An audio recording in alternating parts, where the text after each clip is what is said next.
साथियों नमस्कार। आज बृहस्पतिवार का दिन है, भगवान बृहस्पति का दिन है। आज गुरुवार भी है। भगवान बृहस्पति जी आज पूरे विश्व के गुरु हैं, देवताओं के गुरु हैं, गुरु बृहस्पति, इसीलिए आज गुरुवार भी कहते हैं। साथियों, जैसा आप सभी लोग जानते हैं कि पितृपक्ष भी शुरू हो गया। अभी कुछ दिनों तक कुछ लोग कहते हैं कि अच्छे काम रोके जाते हैं, या कुछ लोग के मन में ये भ्रांति है कि अभी शादी ब्याह नहीं होता है। कुछ लोग कहते हैं कि अभी मकान नहीं बनाएंगे। कुछ लोग कहते हैं अभी किसी चीज अपने दुकान का उद्घाटन नहीं करेंगे। तो तरह तरह की भ्रांतियां समाज में फैली हुई हैं कि पितृपक्ष में क्या करना चाहिए और क्या नहीं करना चाहिए। बात रही कि पितृपक्ष में क्या करना चाहिए, मुझे क्या मालूम। हम तो बस दुनिया की बातों में आ जाते हैं, वो कुछ कहता है, वो कुछ कहता है। लेकिन आज मैं भाइयों आपको अपने इस विष्णु गार्डन, तिलक नगर, चार नगर, पूरे वेस्ट दिल्ली के सुप्रसिद्ध पंडित जी श्रीमान शिव कुमार तिवारी जी, आज हम उनको अपने स्थान पे बुलाए हैं और उनसे आग्रह मैंने किया है कि आज वो इन सारे विषयों को एक करके बिल्कुल साफ साफ शब्दों में हम अपने दर्शकों को सुना सकें। इसीलिए आज मैंने अपने निवास पे पंडित जी को आमंत्रित किया था और पंडित जी ने मेरा आमंत्रण स्वीकार भी किया। इसीलिए मैं उनको दिल से प्रणाम भी करता हूँ और धन्यवाद भी देता हूँ। तो सबसे पहले मैं पंडित जी को एक स्वागत स्वरूप में एक चुन्नी से इनको स्वागत करता हूँ, फिर पंडित जी से हम लोग बातचीत करेंगे।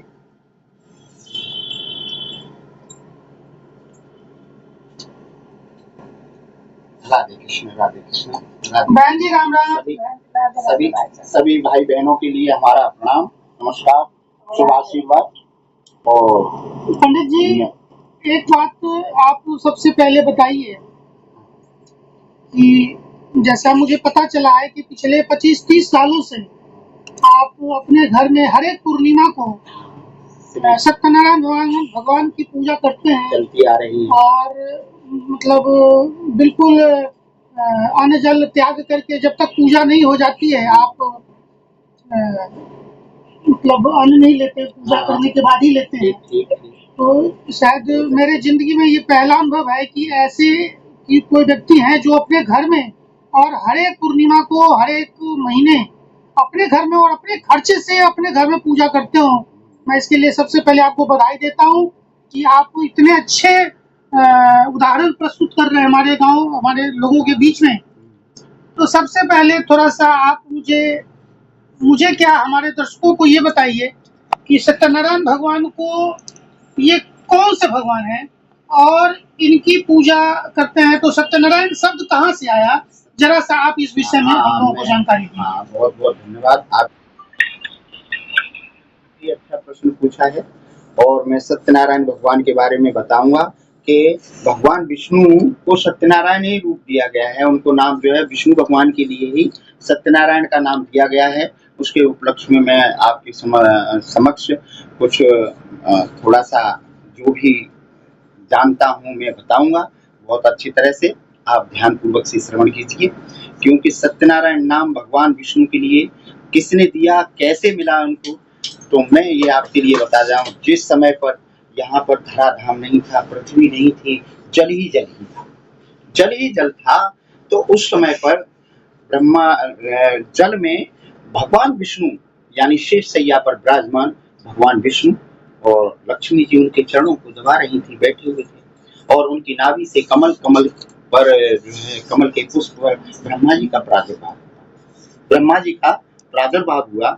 और उसी समय पर बताया जाता है, हमारे पुराणों में कहा जाता है कि ब्रह्मा जी इस समय पर पंचमुखी ब्रह्मा जी सुना जाता है।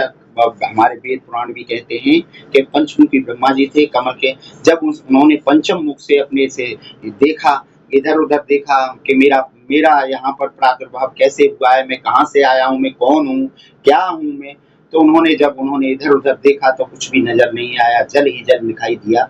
और उसके उपरांत में जब जल को देख करके कहने लगे मैं कहाँ से आया हूँ, तो उस पुष्प के द्वारा कमल नाल में नीचे गए तो उन्हें सारा कुछ नहीं नजर आया, ब्रह्मांड ही सारा नजर आ रहा था, नीचे कुछ नहीं मिला। अपने यानी अपने होने का उन्हें कुछ भी ज्ञात नहीं हुआ कि मैं कौन हूँ, कहाँ से आया हूँ, कैसे आया हूँ। फिर उन्होंने पंचम मुख से उन्होंने देखा ब्रह्मा जी ने, तो उनको जो है विष्णु भगवान नीचे दिखाई दिए जल में, शेष सैया पर विराजमान लक्ष्मी जी। तो वो कहने लगे कि आप कौन हो, कहाँ से आए हो, आप कौन हो। तो विष्णु भगवान कहने लगे हम तुम्हारे पिता हैं।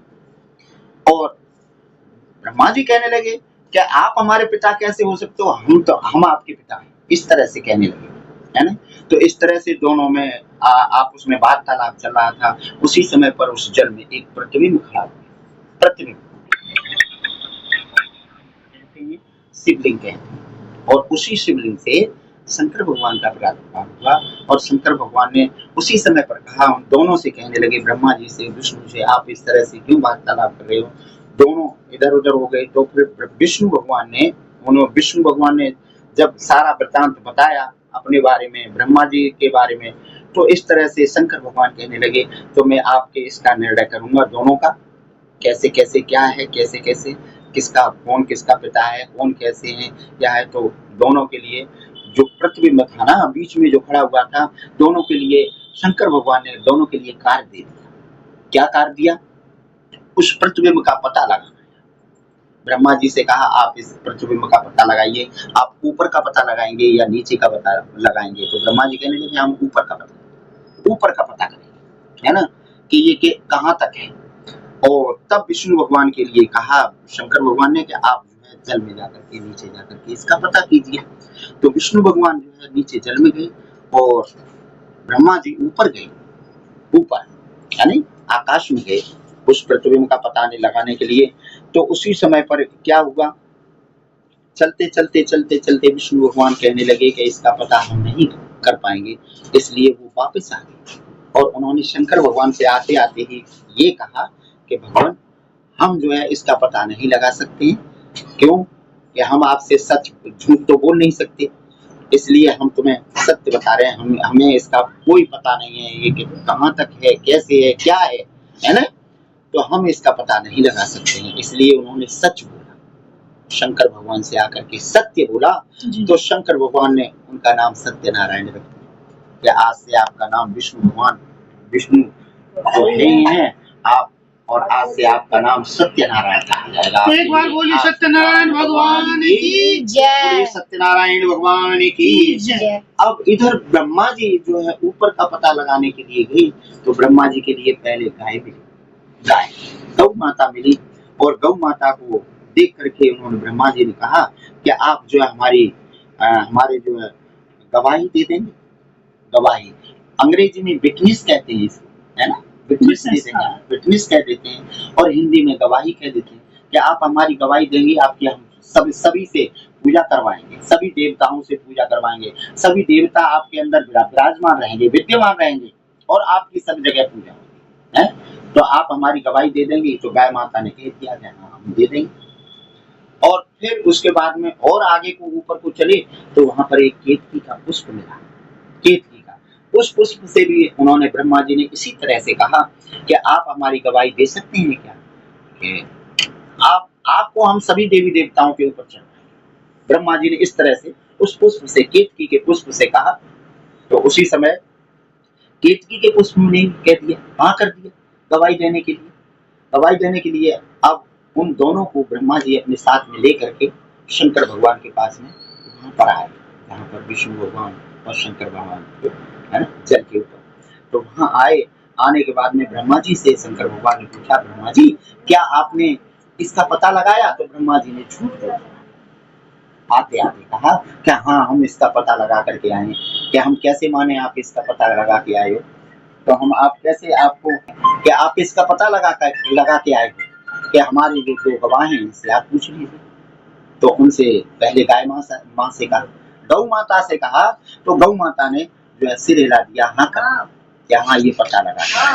तो उसी समय पर शंकर भगवान ने गौ माता के लिए श्राप दे दिया, क्या आपने जो है झूठ बोला है। अच्छा, आपने झूठ बोला है, आप झूठ बोला है, आपने इस मुख से झूठ बोला है।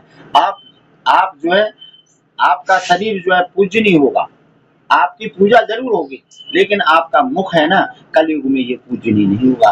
ये जो है हाँ कलयुग में आपका ये जो है मुख जो है पूजनीय नहीं। है, आपके मुख की पूजा नहीं होगी। आपकी जो भी पूजा मुख की पूजा करेगा, आपकी जो परिक्रमा पूरी करेगा, पूरी आपकी परिक्रमा करेगा, मुख के सामने होकर के परिक्रमा करेगा, आपकी परिक्रमा जो है सफल नहीं मानी जाएगी, असफल मानी जाएगी। अगर जो उस गाय माता की परिक्रमा मुख उठा करके नीचे से करेगा, चरणों के आगे से करेगा, वो सफल मानी जाएगी परिक्रमा। और इसी तरह से वो केतकी के पुष्प से दोबारा फिर उससे केतकी के पुष्प से, हाँ जी ये हैं दूसरे हमारे गवाह। ब्रह्मा जी कहने लगे तो आप भी बताओ, तो केतकी के पुष्प ने ही ऐसे कह दिया, हाँ ये पता लगाता है। लेकिन विष्णु भगवान तो सारी बातें सुन रहे थे बैठे बैठे, उनका तो नाम सत्यनारायण कह ही दिया था कि आप तो सत्यनारायण हैं, आपने सच बोला है। और ये ब्रह्मा जी ने झूठ बोला है, केतकी के पुष्प ने ही ऐसे ही कह दिया, हाँ ये पता करके आए। तो केतकी के पुष्प को भी श्राप दे दिया शंकर भगवान ने कि तू सभी देवी देवताओं पर चढ़ाया जाएगा, लेकिन मेरे ऊपर जो चढ़ाएगा तेरे को, यानी केतकी के पुष्प तुझे मेरे ऊपर जो चढ़ाएगा तो उसकी पूजा जो है सफल नहीं मानी जाएगी, वो पूजा सफल नहीं मानी जाएगी, है ना। तो इस तरह से उसको भी श्राप दे दिया। तो केतकी के पुष्प को श्राप मिला, गाय को श्राप मिला। गाय को एक बार और श्राप मिला है माता सीता ने वहां पर दिया था जहां पर पिंडदान किए थे, गया में जाकर के। गया में जाकर के माता सीता ने दशरथ यानी दशरथ जी के पिंडदान दिए, क्योंकि राम और लक्ष्मण सामान के लिए वो ब्राह्मण के लिए भेज दिया।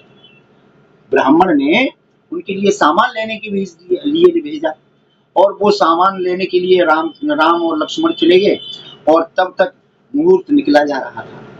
तो ब्राह्मण देवता कहने लगे कि सीता माता से कि मुहूर्त निकला जा रहा है, आप जो है अपने ससुर का पिंडदान करिए। तो उन्होंने कहा पिंडदान किससे करूंगी, मेरे पास में तो कोई सामान ही नहीं है, कोई सामान नहीं है, कुछ भी नहीं है, सामान लेकर के आएंगे तो नहीं मुहूर्त निकल जाएगा। तो वो वही जो ब्राह्मण देवता थे जिन्होंने जो पिंडदान करवा रहे थे जो, हाँ, तो उन्होंने ही कहा कि आप बालू लीजिए, बालू के पिंड बनाइए और उसी से पिंडदान करिए। और वो बालू के पिंड बनाए और उसमें से दशरथ जी के हाथ निकले, उन्होंने पिंडदान कर दिया। और जब सामान लेकर के राम और लक्ष्मण जी जैसे ही वहां पर सामान को लेकर के आ गए, और जब उन्होंने कहा भाई महाराज से आप पिंडदान करवाइए, तो सीता जी कहने लगी कि पिंडदान तो हो गया, हमने कर दिया, हमसे इन्होंने ब्राह्मण देवता ने करवा दिया। लेकिन अब यहाँ पर पंडित जी के हृदय में लालच आ गया, धन को देख करके, सामान को देख करके। तो जो ब्राह्मण लालची होता है ना, तो उसके अंदर तो लालच आ ही जाएगा, धन को देख करके वो अपने लालच में भटके कहते हैं। तो उन्होंने कहा अभी पिंडदान तो हुए नहीं। तो उस समय पर सीता माता ने उन पंडित जी के लिए भी श्राप दे दिया, पंडित जी आप झूठ बोल रहे हो, आपने पिंडदान करवा दिए हैं मेरे हाथों के द्वारा, है, और आप झूठ बोल रहे हो, आप लालच में आ गए हो, यानी तुम धन के लालच में आ गए हो, और मैं आपको श्राप देती हूँ। और उसी समय पर गौ माता भी वहां पर खड़ी हुई। फाल्गुनी नदी है जिसमें पिंडदान किए जाते हैं, यानी पिंडदान दिए जाते हैं, अपने पुरखों के पिंडदान दिए जाते हैं। ये पितर पक्ष चल रहा है ना, और इसमें पिंडदान भी किए जाते हैं। पितर पक्ष में तर्पण भी किए जाते हैं, तर्पण अपने पूर्वजों का तर्पण भी होता है, तो उसका भी प्रावधान काफी है, बहुत बड़ा प्रावधान है तर्पण का भी, और सरल विधि का भी है। तो सत्यनारायण भगवान जी को सत्यनारायण नाम जो है इसी तरह से मिला, यहाँ से शंकर भगवान ने दिया उनको सत्यनारायण नाम। सच बोलने पर सत्य बोला, विष्णु भगवान ने सत्य बोला, तो उनके लिए विष्णु भगवान के लिए सत्यनारायण नाम जो है भगवान शंकर के द्वारा प्राप्त हुआ है। इस तरह से बहुत अच्छी जानकारी बताई आपने। आज तक मैंने अधूरी सुनी थी, लेकिन आज आपने पूरी सुना दी। और मुझे ये जानकारी मिली अभी कि गौ माता की जो है मुंह की पूजा, हाँ, जो थोड़ा सा चर्चा में रहा है, हाँ, कि उनकी मुख की पूजा वही कम मतलब करें ना करें, बहुत लोगों में बहुत ही भ्रांतियां हैं। गौ की पूजा तो होती है, लेकिन गौ माता की मुख की पूजा मुख की नहीं होती है, नहीं हो पाती। आज किया जाता है, उसकी पूजा की जाती है। आज हमारे पंडित जी ने इस विषय को बहुत ही साफ और सरल शब्दों में आप दर्शकों के लिए बताया। इसके लिए मैं अपने पंडित जी का बहुत बहुत धन्यवाद देना चाहता हूँ। राधे कृष्णा। और सभी के सुनने वालों को, भाइयों को, बहनों को हमारी राधे कृष्णा, राधे कृष्णा, राधे कृष्णा। सभी को शुभ आशीर्वाद। पंडित जी का एक संक्षिप्त परिचय मैं दे दूं। अपने इस एरिया में सुंदरकांड का पाठ करते हैं और पूजा कर्म पूजा से संबंधित हवन जैसे कार्यक्रम हो, पूजा से संबंधित हाँ, वो जो शंकर हवन के क्या कराते हैं, रुद्राभिषेक हमारे पंडित जी बहुत ही पवित्रता के साथ करते हैं। मैंने कितनी बार देखा है इनको, और सच पूछिए तो हमारे बड़े भी हैं और मैं बहुत सम्मान करता हूँ। और अगली चर्चा में हम लोग फिर पंडित जी से कभी ये जानने की इच्छा रखेंगे कि पितृपक्ष में क्या करना चाहिए, क्या नहीं। पितृपक्ष खराब माना जाता है या अच्छा महीना माना जाता है, इन सभी चीजों के लिए हम अगली बार फिर आपसे मिलेंगे और इस बात पे चर्चा करेंगे। तब तक के लिए धन्यवाद। और धन्यवाद। आपने हम सभी लोगों को सुना। हमारे डॉक्टर साहब के लिए बहुत बहुत धन्यवाद। हमारे डॉक्टर साहब ज्योति बसु पांडे जी, इनके लिए बहुत बहुत धन्यवाद। धन्यवाद दर्शकों को, धन्यवाद। राधे कृष्णा। सभी दर्शकों को राधे कृष्णा, सभी बहनों भाइयों को राधे कृष्णा। और हमारे भजन मंदिर चैनल पे आप सभी लोगों का स्वागत है और हमारे इस चैनल को लाइक करें, सब्सक्राइब करें, ताकि हम जो भी कुछ नया डालें आपके पास आपको मैसेज इंफॉर्मेशन मिल सके। धन्यवाद दोस्तों। जय हिंद। जय हिंद। जय भारत।